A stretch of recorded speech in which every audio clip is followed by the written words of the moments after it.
Hello everyone and welcome back. It's Gina from orchidandopal.com, and today I am pleased to share with you a video that I had mentioned in this unboxing for Sam's Bead Box for May 2022 with the Boho Travels theme. If you hadn't seen that unboxing, I will link that in the corner, and I'll also leave the link to the subscription right down below the video, along with a coupon code that's good off of your first month. This is the selection of beautiful beads and a couple of metallic components that we received. And in this video, I'm going to break down a little bit my process for putting some things together directly from the contents of the box. I did something like this recently in March, and if you hadn't seen that video, I will try to link to that as well. And you can see how I put some things together from that theme, which was a totally different color scheme. So if you'd like to know a little bit more about my thought process and how I put things together, this video should help you get a better feel for my process. Of course, we're all different and there's no right or wrong way to come up with designs, but maybe this will help inspire you if you're not really sure where to get started. So my first step with Sam's Bead Box, particularly because we get these beautiful coordinating palettes, usually with multiple color combinations, I like to begin laying things out in a sort of color coordinated way that starts by taking everything off the strands and out of the bags, and anything that was on a strand in these larger quantities, I like to put in a triangle tray so I can move it around. Having the beads off of the strand helps me personally be able to visualize putting certain things together, especially if I want to grab a few beads and lay them out with something else. Now this palette contains some shades of purple, blue, pinks, copper, and other earth tones. So I started putting some of those like colors together, not because I'm going to necessarily make pieces that are monochromatic, but just so I can see if I am going to make a design that incorporates the purple, for example, which beads I have inside the subscription that I could pull from that use that similar color.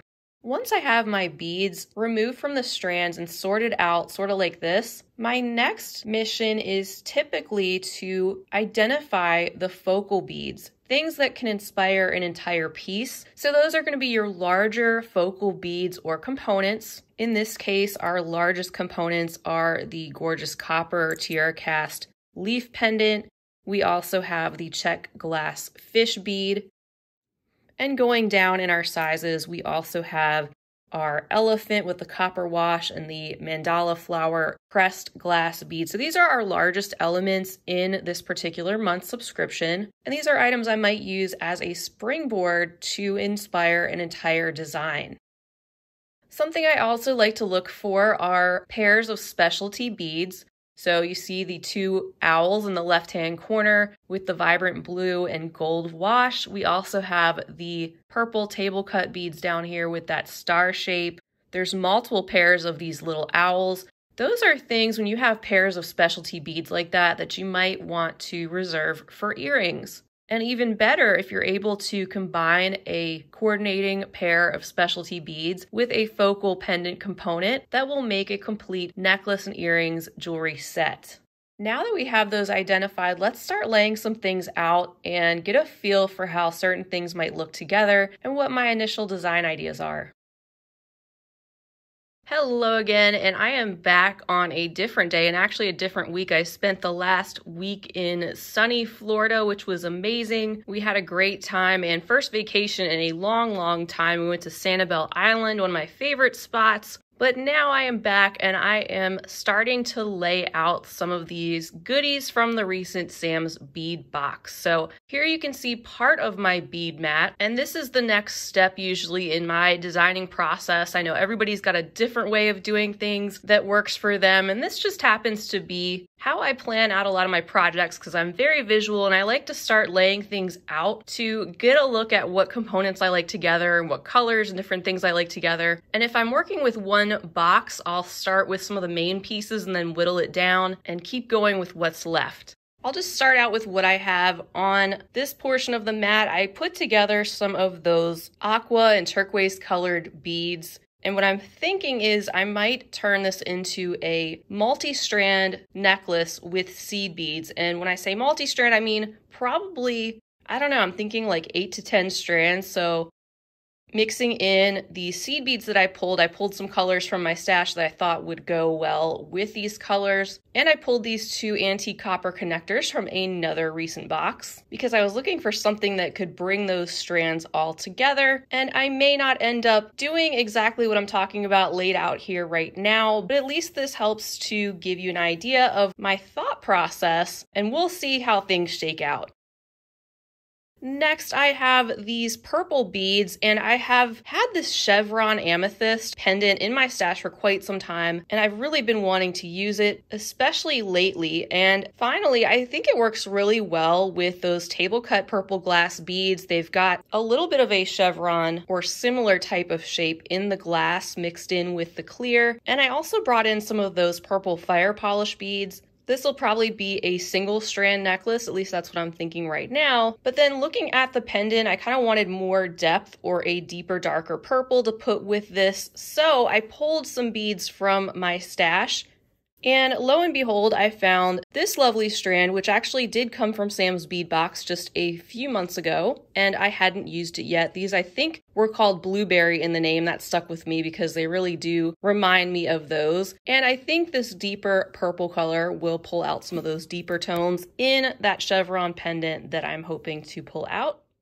Next is a design I started to put together with the dragonflies. I'm going to try to do a 2-strand necklace, bringing in some of those rhodonite gemstone beads, pulling in some of the tan-colored table cut ovals that seem to go well, especially with that dragonfly focal bead, and use both of those focals in this 2-strand necklace. And then I pulled out some of those copper or rose gold colored tiny little peanut beads. I'm going to try to use those a lot as spacers in these designs. And I'm thinking I'll use some of those small 3mm fire polish pink and tan colored beads as a single strand going around the back of that necklace. So we'll see. Next, I have 4 bracelets that I am planning out that use those metallic coated lava beads. I think the lava beads really lend themselves well to bracelets, especially if you do a stack of them.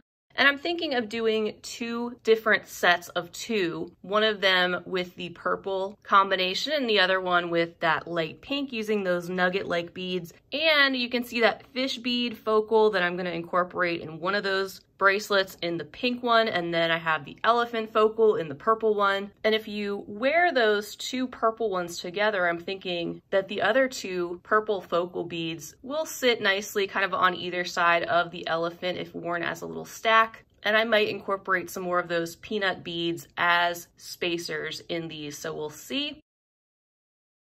And then in this next section, sorry, it's getting a little bit darker on this end of the bead mat, I have the sea sediment jasper mixed with those really rusted glass brownish colored beads. I think those go really well together, and I've got a stack of 3 potential bracelets planned out, and I'm thinking these are going to be all stretch bracelets. And I've got that feather focal that I'm planning to use as a pendant with the addition of that pretty check glass bead used perhaps on top of it. I've pulled out some of these tiny little bird charms that I had in my stash from another box in the coordinating copper, so I might use those as accents on the bracelets. And up here I've got a little pile of some of these bird-shaped spacer beads in copper. I might incorporate those as well. And I'll use some coordinating chain. This will be a longer necklace. Finally, I've got this row of the little owls lined up. I may go ahead and do one of the owl bracelets that I have a tutorial for from several years ago, and I might use the owls laid out with the colors like this, so we'll see if I do that or not. And then once all that is said and done, this is the remaining little container of beads that I will have left. Of course, there's more that could be done with these, but these are the projects I have planned out for now. And next, I will show you the finished pieces and what came out of these contents all said and done. You can see if I stuck to this plan or made some changes, but I look forward to bringing you some completed pieces in just a moment. And I am back with those finished pieces now, and I pretty much stuck to the plan that I had just talked about. And in the end, I have 4 completed necklaces, 7 bracelets, and 1 pair of earrings. And even with all that, I still have this amount of beads left over that I didn't use, and I'm certain that more things could even come out of this, but I think I'll stop where I am for now. So here's the first necklace. This is the one with the dragonfly motif where I used the tiara cast copper charm there at the bottom of this 2-strand necklace, and I used the decorative check glass dragonfly bead as the focal point in the center of the top strand. Those little copper and crystal peanut beads are my spacers, and you'll see that a lot in these pieces because we were provided with a lot of those, and they are the perfect size for that, I think. In between the gemstone beads, I have the table cut ovals that are kind of spacing those out a little bit. And then I brought the 2 strands together in the back into a single strand where I incorporated some of those 3mm fire polish beads. And there you can see the back of the necklace where I finished this up with a lobster clasp and a piece of chain as an extender with a fire polish bead decorating the end. To bring in a little bit more of the pink that we had in this palette, here are the next creations. This is a stack of 2 stretch bracelets that are incorporating, of course, those rose gold plated lava beads, more of the little peanut spacers. I used that fish focal as the center point or focal point of one of the bracelets. And then the other one has more of a concentration of those lava beads around the bracelet, but also has those coordinating pinkish drop-shaped beads that you see in the first bracelet. So those could be worn as a little stack. And then this is that other little bracelet stack, bringing in some more of the purple and using more of those lava beads since we had so many of those to work with. There's that elephant at the focal of one bracelet, and if you wore these together, they would kind of stack like this, and the other 2 table cut beads kind of framing those out. Next is the multi-strand necklace that I spoke about making with those floral connectors. I didn't have any coordinating end caps to use with the multiple strands, so I just simply wire wrap some of my own in a sort of loose and casual manner to go with the loose and casual manner of this necklace, which I believe is a total of 14 strands. Here's a closer look at the strands. You can see how I used those smaller glass hexagon shaped beads that are spaced out by coordinating seed beads. I ended up going with one color of the seed beads. I also have a couple of strands that are containing the larger table cuts, and then about 3 strands where I incorporated some of those peanut beads to give us some more of the copper, breaking up some of that aqua and turquoise. And there's the back. You can see I finished that up with some chain and a lobster clasp and added on an extender. Here's the next set. This is the bottom of a longer necklace that has that feather statement pendant at the bottom, and just like I had laid out before, I used that decorative glass bead on top of that and then strung on some of those jasper gemstones spaced out with more of the peanut beads, included those little copper birds I had along with those more rustic brown chunky beads. And I was able to make 2 coordinating stretch bracelets with the amount of beads that I had remaining. Brought in some more of those bird spacers and the little bird charms, one on each bracelet that I had on hand. And you can see with this necklace that there is a considerably longer chain.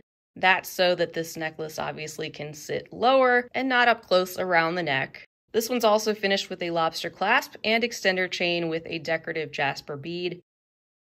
And the final bracelet is actually the one I have on my wrist. I did go ahead and make an owl bracelet, and this is from a tutorial that I did way back when, but I was able to use 3 of the colors of the owl beads that came in the box this month, and I combined them with some of those table cut squares that I had in my stash that fit really well with the color scheme and fill in those spaces in between the owls.